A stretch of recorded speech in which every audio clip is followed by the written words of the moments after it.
Hello, everyone. Thanks for tuning in to another episode of the Announcers Hour podcast. I'm your host, Patrick McCall, and today we have Michael Potter on the podcast. So, Michael is the voice of Grand Canyon and the Antelopes, does work as well for the Western Athletic Conference on the television side, and really got a great deal of experience and is here to drop knowledge for everyone. So, I mean, Michael, how you been doing?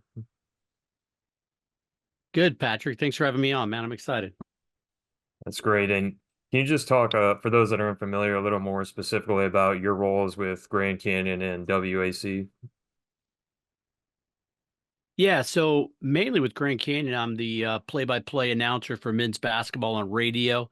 I also do, they're in the Western Athletic Conference, so they stream on ESPN Plus, all their other sports. So I'll fill in as many baseball games as I can once basketball season ends.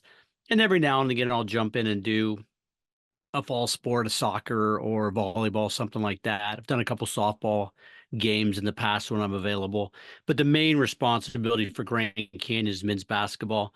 And then for the WAC, because we're part of the West Athletic Conference, I got to know those guys really well. And whenever they do Western Athletic Conference championships in Phoenix, I'll typically be the lead broadcaster, play-by-play for those. So I've done softball a couple times, women's soccer. I think I'm doing men's soccer in the fall. That's going to be held at GCU. And then I've been doing their baseball tournament every year because that's at in Mesa every year, usually at a Hohokam Stadium. So I'll do that along with some other guys, play by play. And then I did a little bit of work for the Pac-12, but that's sadly coming to an end. Yeah, the Pac-12 is no longer, although I did make it out to both the WAC baseball tournament for a game, and then I was there at the Pac-12. Like, I think the last game I went to was Arizona Stanford. But anyways, it's sad to see it go. And, I mean, with GCU season over, what does your summer kind of look like? Well, for broadcasting, it's kind of a secondary gig for me. I've been in the insurance business for, 25 years. So I have a full-time job. So it's basically just focusing on that full-time job and then a lot of summer travel. I mean, as you know, depending on what sport you're doing, or if you're in college, you're doing all the sports, you can't really get away. So once basketball gets going, I mean, non-conference, there's usually some breaks, but they like to play every 5 to 7 days. And then once you get into conference, you're playing Thursdays, Saturdays. At least that's what the Western Athletic Conference schedule was. I think the West Coast Conference, because GCU's transitioning after next year into the West Coast Conference, they accepted that bid. I think their basketball schedule is a little different because they have that ESPN contract, so they'll flex some of those games to earlier in the week and things like that. Nice. And sticking on the point of the WAC and also the baseball, did you make it out to the Tucson regional at all recently with GCU getting out there? I didn't get to go out there this year. GCU's been kind of at times we'll do postseason. We used to do baseball games on the radio, but because everybody was watching them, we decided to put more of the investment into the streaming. And of course, everywhere we play has streaming. So I didn't get down there. I watched every game. I was actually in Dallas, Texas on a trip with my family and watched every game. That was a nice little run Greg Wally and his team made. It was fun to watch that get their first ever win in the postseason. A couple of years ago, I was down there and did the broadcasting on their first ever postseason in D1 baseball, and they had that same draw. They were down in Tucson. Um, Jay Johnson was the head coach. That was his last year at U of A before he went to LSU, and that was a crazy bracket then too. They had U of A was the number one seed. I think Oklahoma State was the number two seed, and either Long Beach was it Long Beach? One of those Southern California schools was the three seed. That was a tough bracket. And Jay, of course, won it with U of A. He had some monsters and made a nice run. Then got the LSU job. Yeah, and how do you, when you're going into a regional there, that's kind of an interesting spot, especially with college baseball and the World Series, how do you kind of prep for following a regional or a tournament when you have like nine teams, it feels like coming into one spot? Yeah, I mean, obviously the regionals are a lot easier because you're talking about three extra teams. The Western Athletic Conference at times would invite everybody, and we'd have, I think, at one point 10 teams, and started on a Monday. This year there was 8 teams, so that makes it a little bit easier. But yeah, you try to find out as quickly as you can, and if it's in your conference, it makes it a little easier because when I was traveling and doing radio, I knew all these teams. This year. I had seen, I think half the teams had come to GCU and I'd either broadcast or seen them. So a lot of the prep is, what you saw and going back and kind of looking at your prep for them prior. We do conference calls with all of the coaches. So asking a lot of those questions and kind of getting down what you want to talk about, certain players you want to focus on. And then a lot of it's relying on I guess they don't call them sports information directors anymore. They're like called VPs of communication or whatever. But bottom line is if they've got a good one at the school, that helps a ton. Some of these schools, though, in the mid majors, they just don't have enough money to have somebody only focus on that sport. So we had a few schools there at the tournament there. We didn't really have a lot of contact.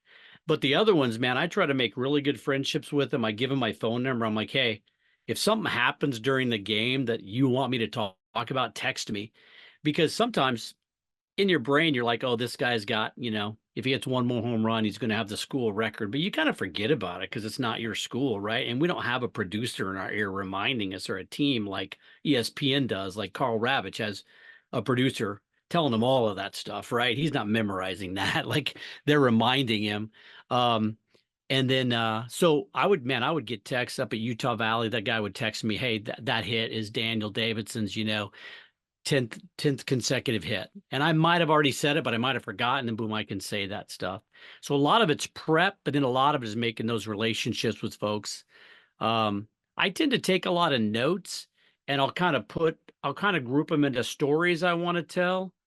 And then I think I let the game dictate when I tell those stories or if I tell those stories, but I like to have 5 or 6 stories about each team that I kind of want to tell.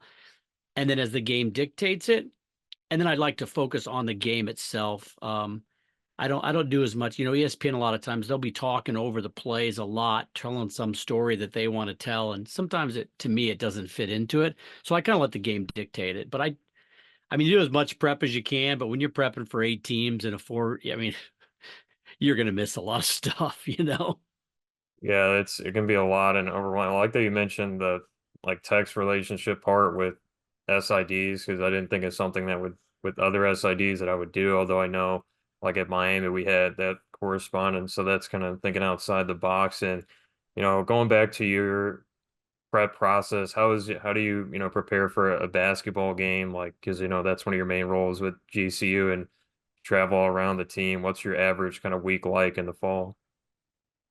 Yeah, I mean, in the fall, it's a lot of teams I've never seen before because it's non-conference games. So I usually probably do 4 to 6 hours to prep before each game, broken up as much as I can.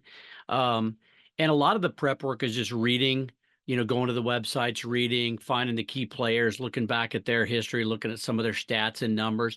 I don't do a ton of notes in basketball because it's so fast paced. And when you're doing radio, you can't really start telling a story. When you're on TV or video, you can kind of talk through some of the action because they can see it. You don't have to describe it, right? But when you're on radio, if you get in the middle of a story and two plays happen, they missed it.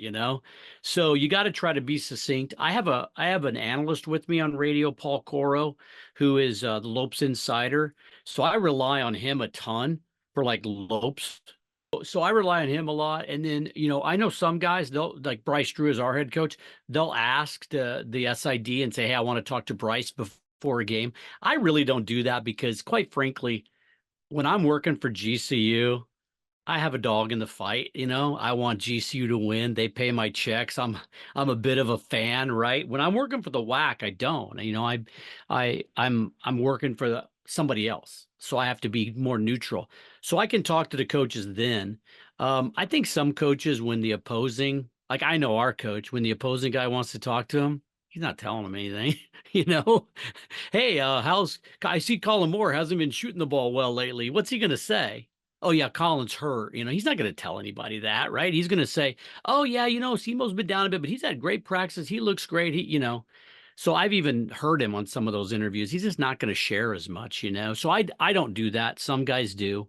Um, I tend to, when I'm a GCU, I tend to make sure and focus more on my team. But when somebody makes a great play, or there's something interesting about one of their players, or when we're in non-conference, first time we've ever played somebody, you know, South Carolina, we played them, and I thought they'd be really good. And I knew some people going in, some of the comments were, yeah, but they're a middle of the road SEC team. And I was like, but you realize a middle of the road SEC team makes the tournament. Like the SEC is like loaded. So if they could play into the middle of the SEC, Lamont Parrish is going to get him into a tournament in like his first or second year. So I did a more research about him because I found that compelling. And so I try to tell the stories that I think are interesting, or if there's human interest stories, I try to think of the ones my wife would think are interesting, because those are a lot more interesting to her than the basketball numbers and statistics and stuff.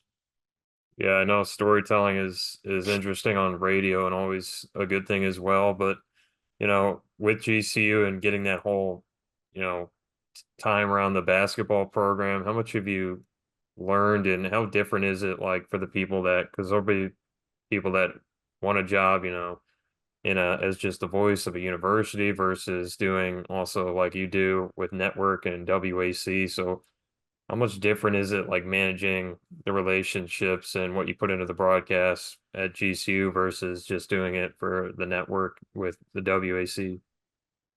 Yeah, I mean, when you do it for the WAC or the Pac-12, my experience has been it takes a lot more time, right? Because I mean, if you truly just do that, like when I get Pac-12 gigs or when I used to, I didn't know anything about the teams. I was doing sometimes sports, I had no idea. Like, this is the first thing you need to know, right? When somebody calls you and says, "Hey, do you do women's lacrosse?" The answer is, "Of course, yeah, love it. I'm great at it." You don't say, don't know anything about lacrosse, don't know the ruls, didn't even know they played women's lacrosse in college. You don't say that, right? You say, "Of course," because you usually have at least 7 days, sometimes a month to prep. So it's a lot harder when you're working, to me, when you're working for Pac-12 in some senses, because you got to prep two schools you don't really know. By the time, like now, Bryce Drew's been the head coach for what, 5 years? We kept our staff together. We had some folks leave this year. I knew GCU really well. I just had to familiarize myself with the players and then talk, but I'd go watch practices. I'd talk to the coach. I had a good feel for them, right? So it was really spending most of my prep time is on the other guys. And then finding out, hey, how are we thinking we're going to play them, that type of thing. When you do women's lacrosse, gosh, who was that? ASU versus Colorado. I don't know anything about any of them. But you can call the coaches then and be like, hey, I'm Michael Potter with the Pac-12, and they want to talk to you, right? They want to give you 30, 40 minutes. And the Pac-12, they taught me, they were really big, the producers there, on telling stories about the athletes. I mean, it's a conference of champions, tell stories about the athletes. So I'd get really good stories and have time. It was on video, so I'd have time to tell those stories and things. Um, so I mean, I go into it. I found I used to over prepare. I'd have, 10 pages of notes. And I used to, and when I started, I was like, well, I took them. They're really good notes. I gotta, I gotta get all this into the broadcast. I mean, insanity, right? Like you got to be willing to take 10 pages notes, which to me are down to like 3 pages now, right? And say, I might hit two of these stories I want to tell. I'm not going to force feed them into the broadcast if they don't make sense. I had a great story about this pitcher. Well, he's not pitching today. Okay, I'll save that for later. I have a great story about this guy's defense. Well, he just made 2 errors in the first inning. Probably not a good idea to tell that story till the next day or something, right? So you got to kind of to me, it's about the game, and you're there to enhance the game and share about, but it's always 100% about the game and the athletes playing the game. And I don't want to get in the way of that by having to jam in 7 stories that I think are awesome. Yeah, I know one of the rules that I've heard is like you'll maybe if you use 10% of what you prep for, that ends up being like a good broadcast because it genuinely can be that away from everything that you jammed in. And so, in saying that, have you always been into play-by-play, just going back to the basics? Have you always been into play-by-play and around the Phoenix area? And, how did you get into this big role here with GCU? Yeah, I mean, you talked earlier about the difference, and that is one difference, the relationships, right? So when you're trying to get in with a conference, it's about building relationships with the people in the conference that make those decisions, right? And always, not in a negative way, but I've always liked people. I've always liked getting to know them, asking questions, building relationships. So I've probably always been a more of a likable guy. And they want to hire somebody who's good, but they want to hire somebody they want to work with. I mean, they're bringing you in for like 4 days, or they're bringing you in to do this. They want to know you can get it done, but you're not a pain in the butt too, right? I mean, we've all known there's some broadcasters that are just a little bit of divas, or they're a pain, and people don't want to work with them if they don't have to. They have a choice, right? So you're building that relationship with the producers and the directors and the folks who are hiring you.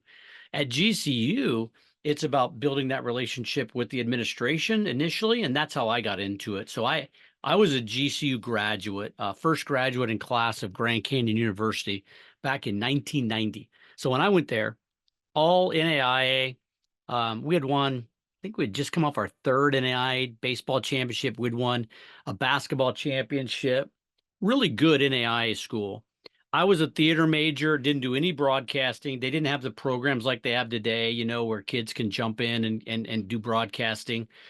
Keith Baker, the athletic director, he did the radio games on basketball and baseball.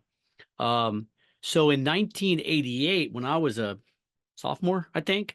Paul Westphal, former NBA great who passed away tragically a couple years ago. He was the head coach of GCU, and he went and won the national championship. And I was there, and so I was a GCU guy, right? Graduated, went out to LA for a couple years doing the acting thing. Came back, worked the very first year of the Arizona Fall League, the first year in existence, '92. They had a team at Grand Canyon because Tempe Diablo Stadium was being redone. So they needed a college park. So I knew Keith Baker. We'd gone to church together. He'd been my Sunday school teacher in college. And so I just called him and said, "Hey, um, I'm trying to get this job with the Fall League. They said they're playing at your stadium. That's what I'm going for. Can you put in a good word for me? Because you're negotiating the contract with them." So he did. So that helped me get that job. And then I started working for a radio station. That was a 6-month gig. And after that, our station it was a Christian conservative station, but they were trying to get sports going. So I was supposed to go in and be the sports director, but we didn't have any sports. So I called Keith and said, "Hey, in '90, when we went Division 1, or we went to a university from a college, um, baseball went Division 1, everything else went Division 2. So kind of like DBU, right? So baseball was Division 1, played without a conference, and in '95 they got into the Western Athletic Conference. And so I called Keith and said, "Hey, can we put your games on the radio? And I'll do them." I'd never really done play-by-play before. I'd practiced a lot. And I can tell you how I did that out in LA a little bit if you want, but I just started doing it and calling the games and doing the radio. And I read Gary Bender's book, Call of the Game, which had a lot of good information about there.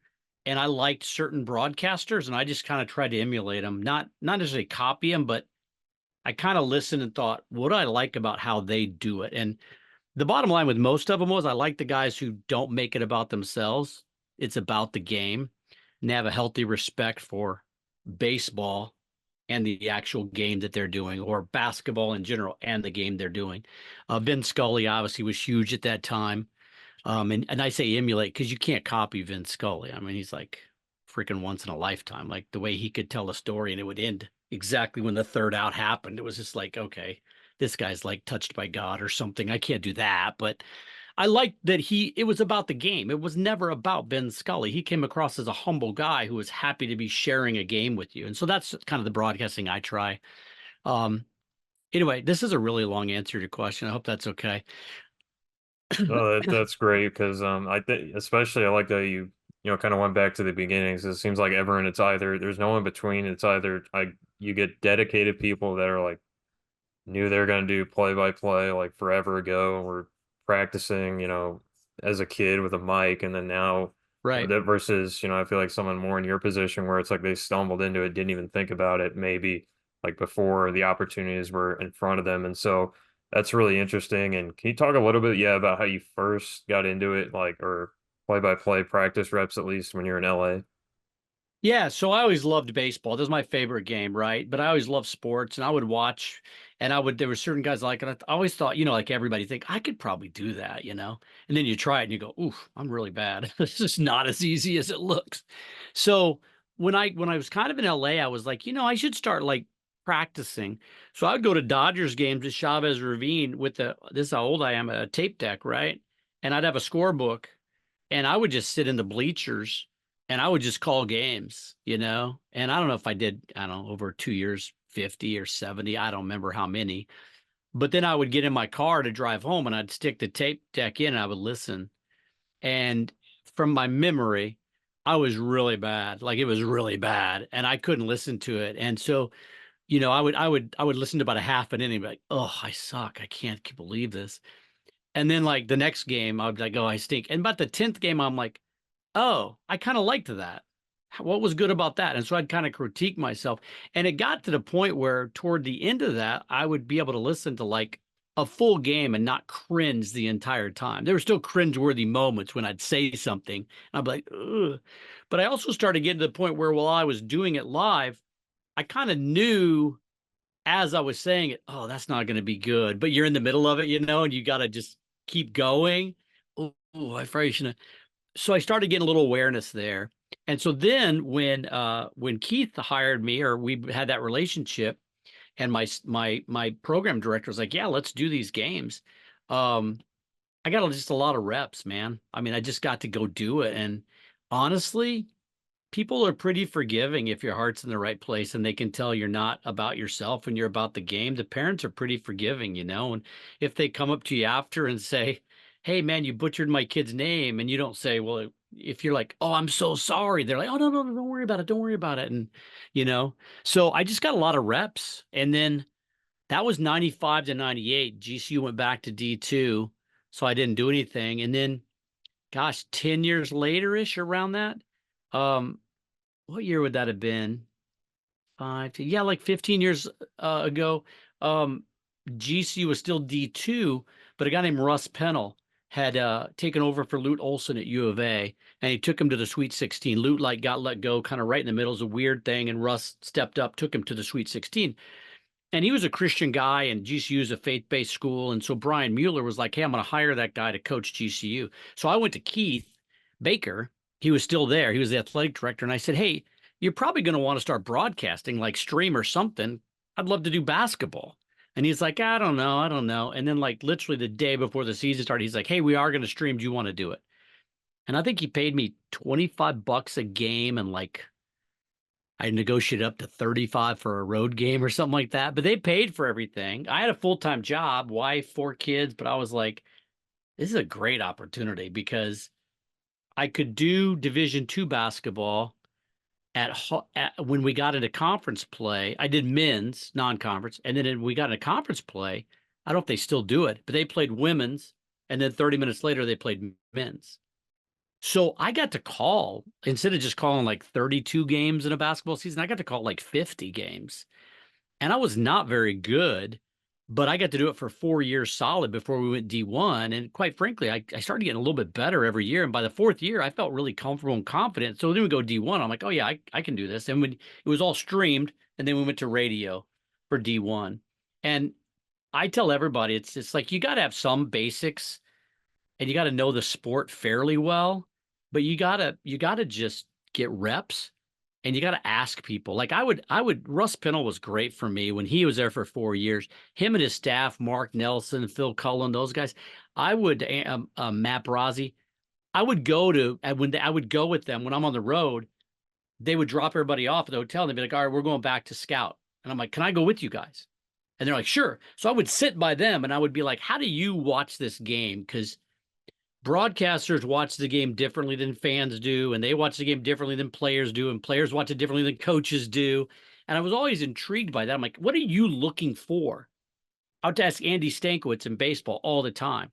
Hey, Skip, why did you bunt here? Why didn't you do this? And I've developed that relationship so they would tell me. And I felt like that made me a better broadcaster too, because I started getting to understand, okay, this is how you think, this is how you see it, this is how you're looking at the game. So those guys, I mean, and then Dan Marley came in after Russ. And Dan was a totally different personality, but totally a genius with basketball, right? Former, that mindset, the way he thought about the game, the way he thought about work and practice. Um, and once you earned Dan's respect, and he respected hard work, once you realize, okay, that's how I get in with Dan. I just show him I'm working hard. He was great to me. It was great, great. He great. I could talk to him about anything. I could ask him questions. He's a lot of fun to work with. And then now Bryce Drew, and Bryce is kind of a combination of Russ and Dan in the sense of he played pro ball too, so he's got that A-type pro ball player personality, but he's also maybe a little gentler than Dan was to be kind. Dan was a tough guy to work with and be with, but he produced results. And Bryce is, I can talk to him. Hey, coach, what are you thinking here? Why are you doing that? What plays are you looking at? What do you want to do in this game plan? And so that helps a lot too. But gosh, man, it's you got to get reps because no, I mean, maybe Vin Scully, Bob Costas, maybe a couple guys were just good out of the womb, but most people weren't. Most people are pretty bad when they start. Yeah, I know the reps thing has been such a key point. I think that's been hammered home by a lot of good broadcasters like, yourself and from the former guests we've had on too on the podcast. I think nothing really replaces that and just getting repetitions any way you can. But it's funny to hear everyone else has a different, story to tell in terms of that. You started in LA, end up in the desert being able to do games and for GCU. And moving off that point, I mean, did you have any, I guess, biggest mentor or broadcaster that you looked up to and maybe got advice from at some point? I know you spoke on a few, but is there anybody that stood out the most for you and gave you great advice when you were early on? Yeah, I honestly didn't really because I came to it I was an older age, right? I was married, had kids. I would ask Keith Baker a lot because I thought Keith was one of the best broadcasters I ever heard, and he kind of did it on the side while he was an AD. And he was always so humble. He'd be like, "Oh, you sound great." Yeah, like he wouldn't give me a lot of advice. He would help me with prep stuff. Like the charts basically I still use are the ones he gave me for basketball, which he got from Al McCoy, who was the Suns broadcaster for, I don't know, 100 years, right? So I still kind of use those. I still chart. I mean, Keith could chart the game and do play by play on a pad and broadcast. I can't do that. I'm not that good. But Paul does the play by play. So that's great. We're a great team because I can be like, hey, 4 plays ago, was that a, and he's like, yeah, it was. But I still do that because I'm still old enough. I don't always trust the live stats. And plus, when you're in college, sometimes the live sets just ain't right, or they don't work.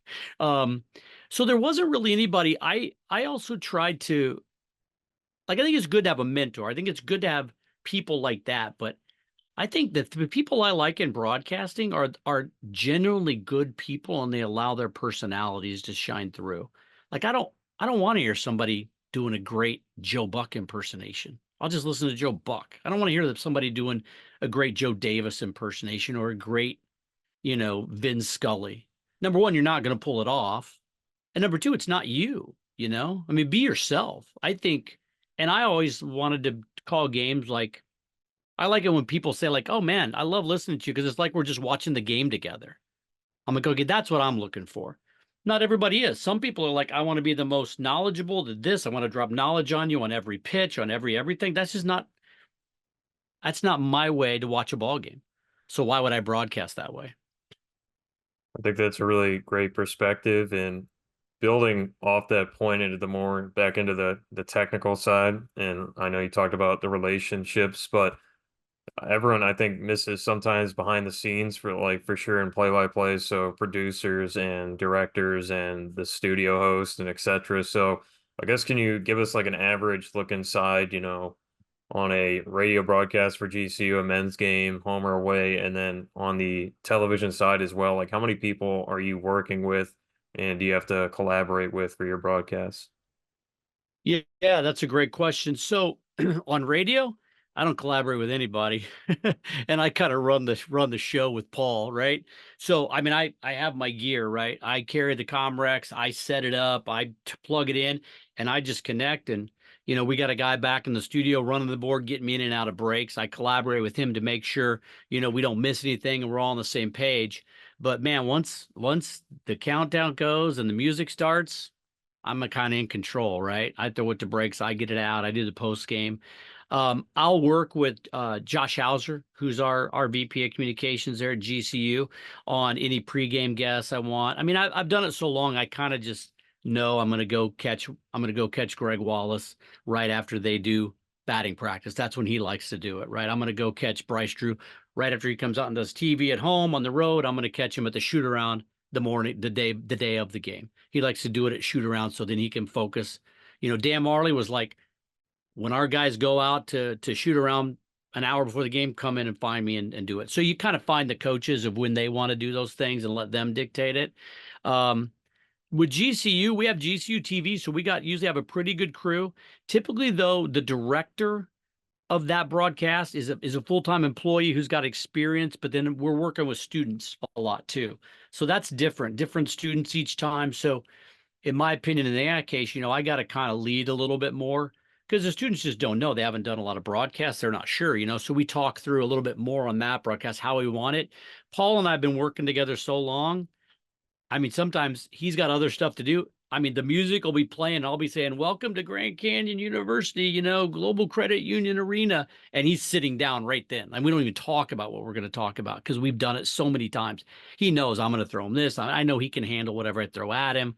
You know, we might at a break say, "Hey, I think these are some keys," So when I've done the WAC games, yeah, there's a producer, there's a director, there's people in your ear. So there's a lot more communication on that. They'll typically tell me, "Hey, we're gonna come back with this shot or whatever." You just watch the monitor and talk about it.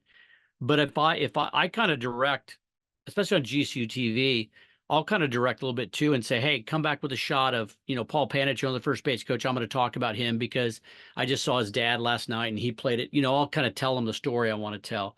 The Pac-12 was really good at that too.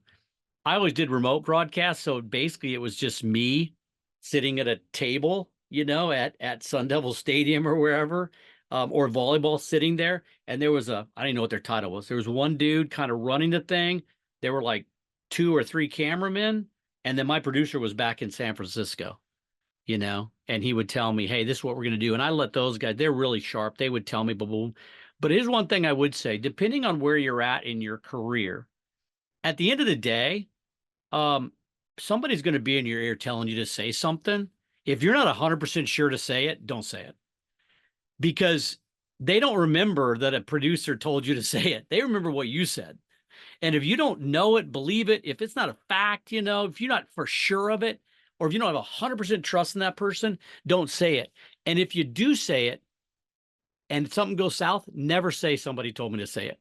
Like if you say it, you got to own it. Don't throw your producer under the bus. Don't throw the SID under the bus. Well, that's what they gave me. No, just own it. So since I've been doing it longer, I'll have people in my ear sometimes going, "Oh, da da da da," and I'm like, "I'm not saying that. I can't validate it. I don't know what's true. It seems kind of weird. I'm not comfortable with it. I'm not saying that." Even on Pac-12 broadcasts, it doesn't happen often, but every once in a while, "Oh yeah, da da da, say that," and I'm just like, and sometimes I'll on talkback saying, "Not saying it, dude," or, "Hey, are you sure about that? Have we verified that? Who said that?"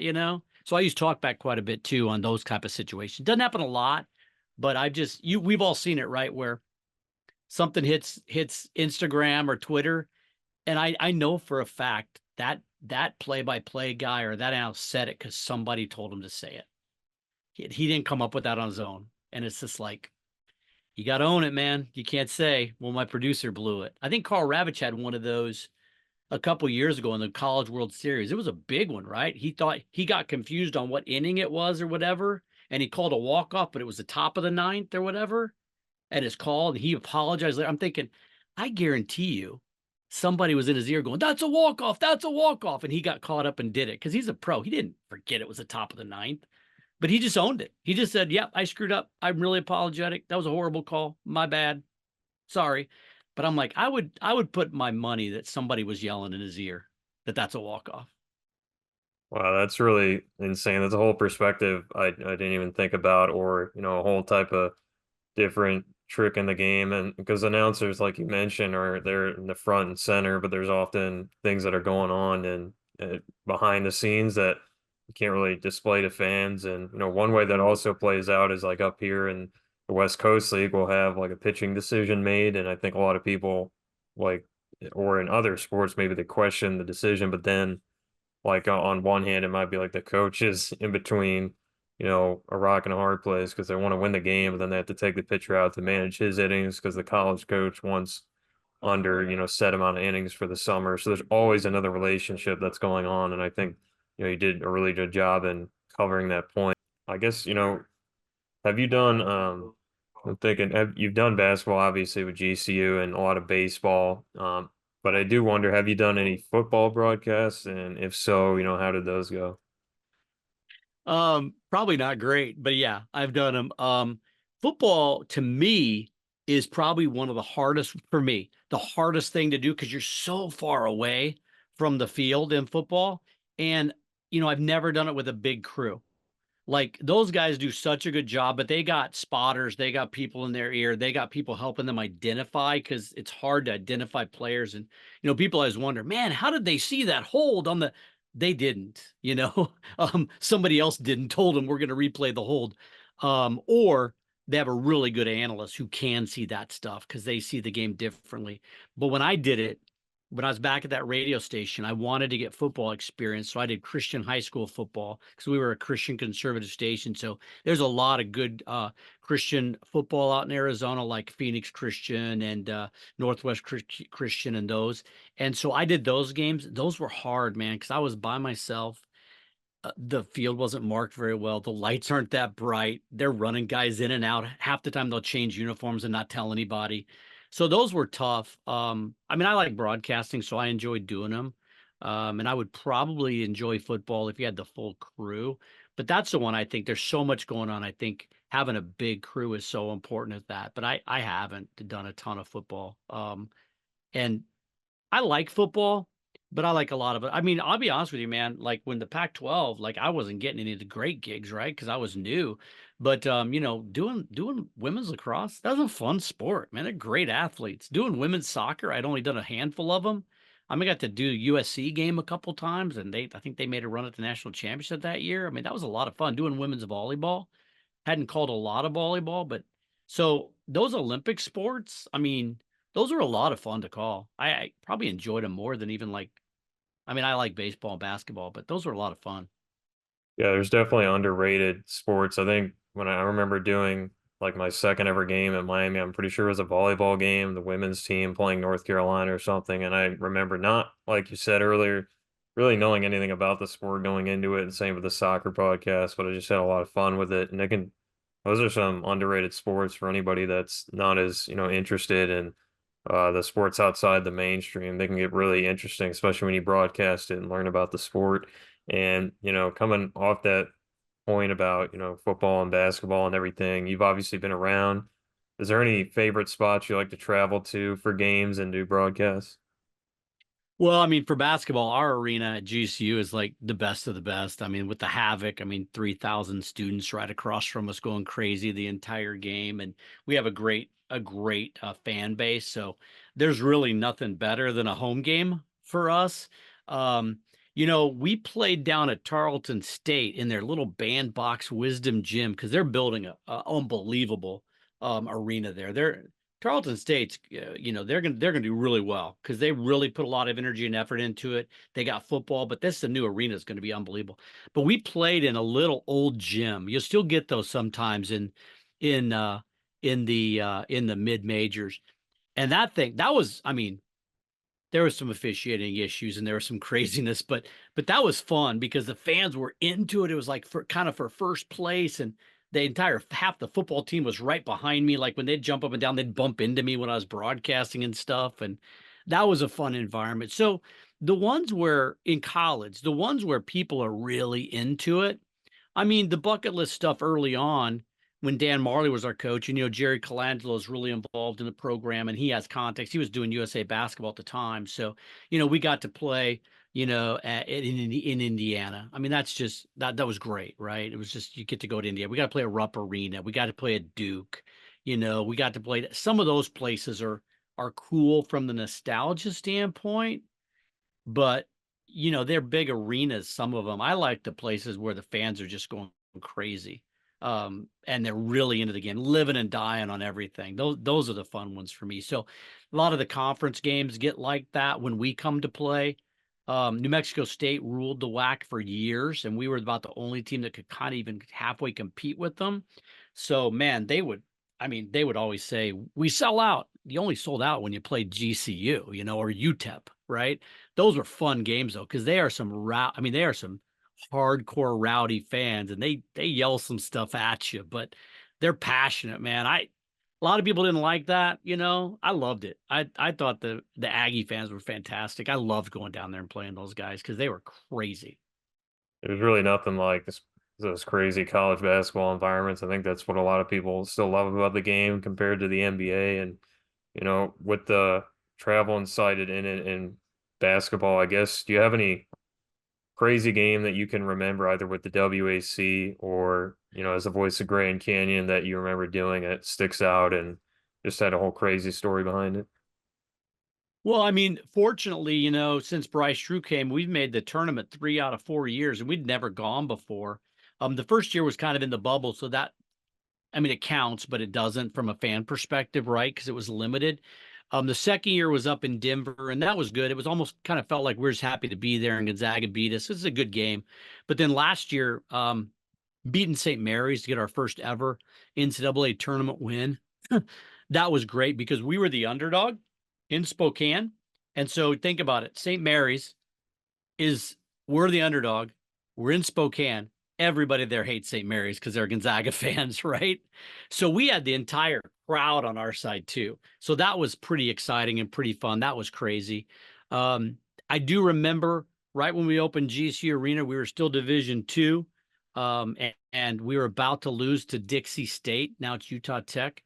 I mean, the coaches were about ready to go shake hands. It was that, and we had one last play. And we threw it into Braylon Pickrell, and he had a turnaround 3-point jumper at the buzzer that sent us into the postseason. I still remember that shot vividly. The funny thing is the play was supposed to go to a different guy, and coming out of the break, Braylon is supposed to set a screen, but coach didn't tell him what to do after he set the screen. So as they're going out, he looks at Coach Russ Pennell and says, "What do you want me to do after I set the screen?" He goes, "I don't know, just go over by the 3-point line." And so he looked at Nick Witherell, who was throwing it in, and said, "Hey, if he's not open, I'm probably going to be open over here." And so Nick was like, threw it to him. He had a turnaround three, and we won the game to go. So you hear those back end stories. That was fun. I mean, heartbreaking wise, we finally had New Mexico State beaten. And Chris Jans is walking down, right? We had this amazing comeback. We're down. Our point guard steals the ball twice in a row from their point guard and scores. We're up. We get fouled. Our guy goes the line. He misses the first. I'm like, you got to just make one. He misses the second. Like, I don't know, 3 seconds left. We didn't play his defense. Johnny McCants gets it, takes 2 steps, lets it heave from 3-quarter court. Chris Jans, who's now the Mississippi State, is walking down to shake hands with Dan. He kind of looks back to see where the ball lands, right through the net, and they win the game. And I remember Chris Jans, he looked back and instead of screaming, everybody went nuts. He looked back at Dan and he went like, "Sorry, dude, that shouldn't have happened." Because he knew how much it meant. And Dan was just like, "Are you kidding me?" And they had to go shake hands. And I remember that one. All the GCU fans are going to be ticked I told that story, but I like it. That's the thing. I'm a GCU guy, but I had a healthy respect for those guys. And Johnny McCants was one of the best that ever played at New Mexico State. Local kid that stayed there all 4 years, and just a good kid and a good dude. And so he had a spectacular moment that'll go down in the history of New Mexico State. And that's the thing too. When you call those games, I think when I call for GCU, I have a rooting interest, but you have to still be able to appreciate excellence on the other side and how much certain things mean to the other side as well. Because at the end of the day, they're kids, they're student athletes, And so, yeah, it stinks when they do it against you, but like he's going to remember that shot the rest of his life. So part of you's got to be like, That's pretty cool, good for him. Right. And, I love asking that because there's so many different, especially broadcasters that have been around for years that, treasure trove of crazy games. And I've been on a few myself, especially Dude, recently you've doing gotten two enough. no hitters. I You know. got like so you guys listen. This guy shows up. He's just calling games for practice at GCU, and he called the first no hitter in GCU for like 47 years, and it's a freshman, first ever, and he's on the broadcast of that one. And then what? A month later, you get it up in your league.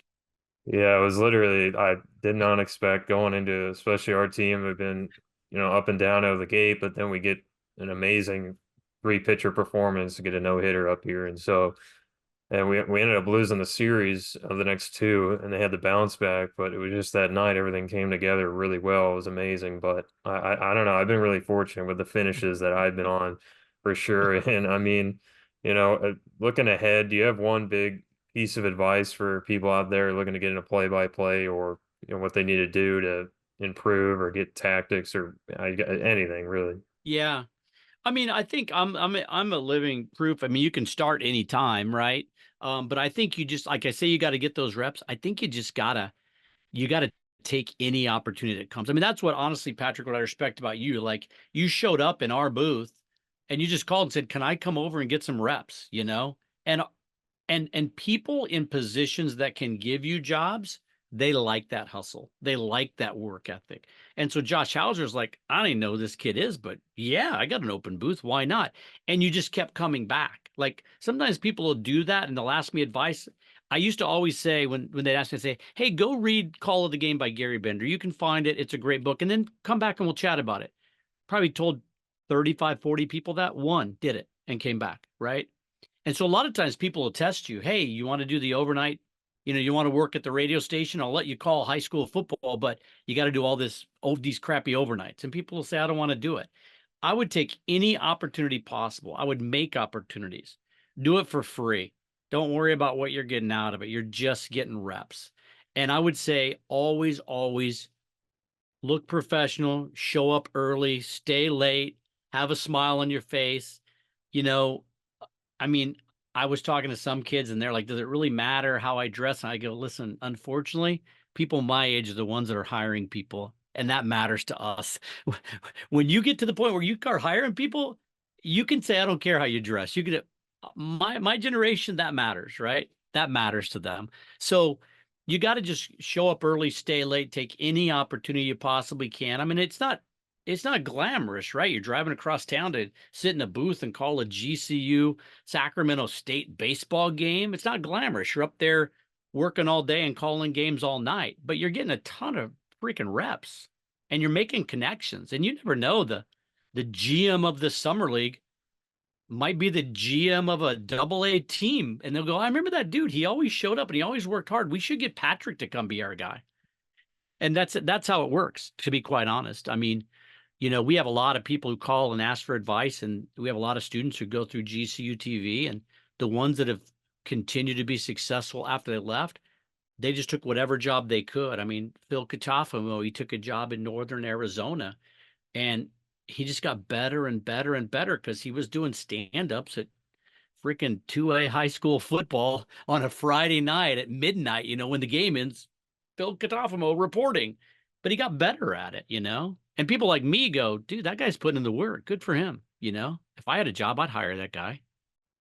That's great advice. I know a lot of people just say, I was talking with Rich Hollenberg, who was one of our previous guests, and he said, just say yes to pretty much everything, every opportunity you want to work on improving. And that definitely seems to be a good note for a lot of people, have put in his advice. And I would definitely say the same. But moving forward, for you, one last thing, what are your kind of goals moving forward in broadcasting or in life? I mean, what do you have working on that you would like, want to improve on or reach yet? Yeah, I mean, I love what I'm doing now. I've got a great gig at Grand Canyon University. I'm very fortunate, very blessed to have that. I love what I'm doing now. So, it was a lot of fun doing the Pac-12. They pay pretty well. So those types of jobs do.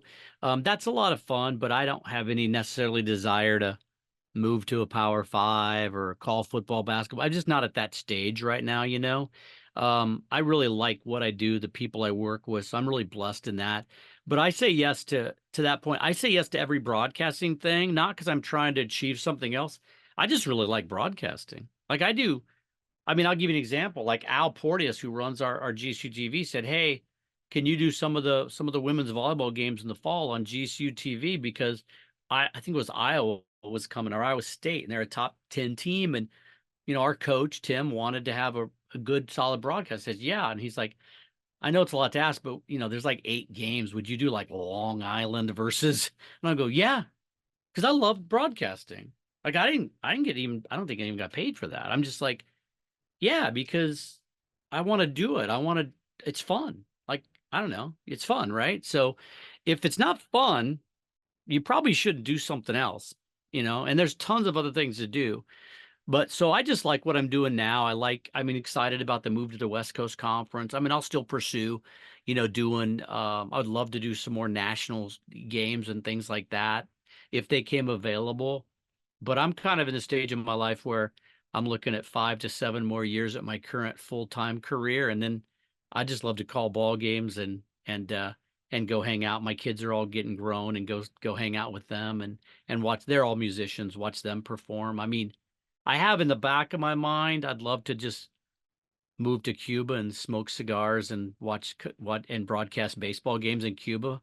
I think I'd be on my own. My wife would not go for that. Like she has no desire to do that. But I love it so much, dude. I mean, I could see going to some A ball or double A and going, "Hey, I just want to be your broadcaster. I don't want to do all the other stuff, but you don't have to pay me." Because I just like doing it. It's just a lot of fun, man. It really is. And that did spark one more thing that I thought of just now, because it's something I asked, especially our guests that have families and everything. Like, how did you manage that? Especially if you got into it with, already having kids and stuff, or, a significant other. I mean, how did you manage that? Because a lot of young guys would just be out there and be like, I'm ready to go anywhere because they don't have those things tying them down, or, this huge relationship. How was that? And where you're like, your wife or your kids really giving you pushback when you're getting into it and sacrificing? Yeah, I mean, they did it all. My wife was fantastic, but like I said, I was fortunate. I mean, I wasn't in a position where I was gonna take a job at St. Cloud State or something, because I just wasn't going to move there. So it came open at GCU at the perfect time.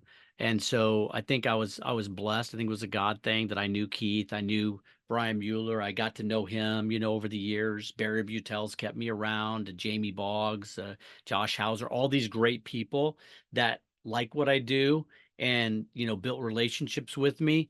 But early on, yeah, I mean, Division II, that first year, Russ complained all the time because the coach before him set up like we traveled all the time. Like I think we played Seattle U or Seattle Pacific. They were really good. I think we played them like 4 times that year in Seattle. Like because the coach before was like, "Hey, they have to pay for everything, and it's a buy game, so I need to make some money." So that travel was a lot, but it was also, I was making some money, and then once we went Division I, the pay got obviously better. Mike McNally hooked me up with that, and Keith Baker with better pay, and so I make it's a nice side gig money, so that helps. But I think it's like if I hadn't done it, if I didn't do this, not that I would be unhappy in life, but it's just a lot of fun. It brings me a lot of joy. And as my kids got older and then had a little more free time, like they love coming to the games now, and being part of the fan base and like rooting for the Lopes and following Gabe McLaughlin's career and they got to say hi to Duke Brennan. It's a cool thing for them. And so no, my wife was great. I mean, you definitely have to if you get into it after you have a family, you got to make sure you're on the same page. My wife's a saint in some ways because I probably didn't share with her as much as I was going to be away when I got it. But we kind of eat. Well, I made a commitment. I got to go to Seattle for the fourth time. Sorry. Um, but yeah, I mean, I think if you're young and single, that's a benefit in some ways because you can go wherever, but you also don't have the support system, that if you're married to the right person and have kids, it kind of I think it helps you make you a better broadcaster because at the end of the day in college yeah, they're getting money now and yeah, they're pros and that does change things.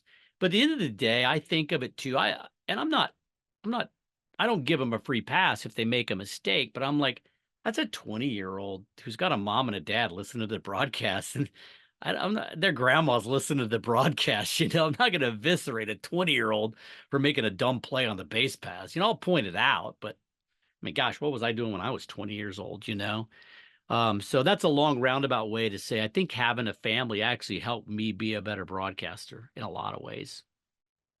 That's definitely an interesting perspective and one that's good to keep in mind because I thought, that is a good point when you're young and hungry and moving around. Like that's the downside of it, be taking the opportunity, I guess, not having that support system or potentially sacrificing that 'cause you can't build it as you just continue to float. But that was about all that I could, bring you here for today. But it was so great having you on. Thank you for taking the time.